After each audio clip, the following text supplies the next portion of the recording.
બોટાદમાં ખેડૂતો શાંતિપૂર્ણ રીતે કાર્યક્રમ કરી રહ્યા હતા. એના ઉપર ગુજરાત પોલીસ દ્વારા ગઈકાલે ટીયર ગેસના સેલ છોડવામાં આવ્યા, લાઠીચાર્જ કરવામાં આવ્યો અને હળદળ ગામને જાણે આતંકવાદીઓનું ગામ હોય એ રીતે ગામને કોર્ડન કરી લેવામાં આવ્યું અને પોલીસ છાવણી ફેરવી નાખવામાં આવી.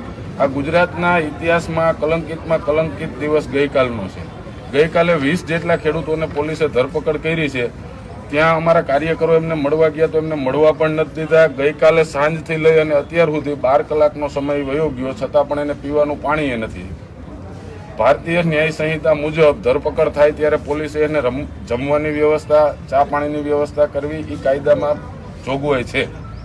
અમારા કાર્યકરો એને પાણી આપવા, ચા આપવા જાય છે તો એને પણ આપવા નથી દેતા. એટલે ગઈકાલની ઘટનામાં પોલીસ જે બર્બરતાપૂર્વક ખેડૂતોની સામે આવી અને જાણે આતંકવાદી હોય એ રીતનું વર્તન કરી રહી છે, એમાં પણ સુધારો કરવામાં આવે.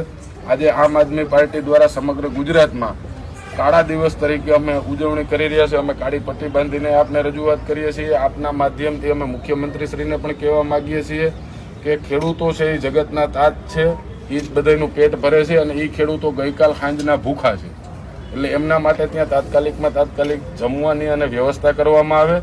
એમને જે કાયદામાં જોગવાઈઓ છે એ મુજબનું જે એમને આપવાનું થતું હોય તમામ સુવિધાઓ એને લોકઅપની અંદર આપવામાં આવે. ભારત માતા કી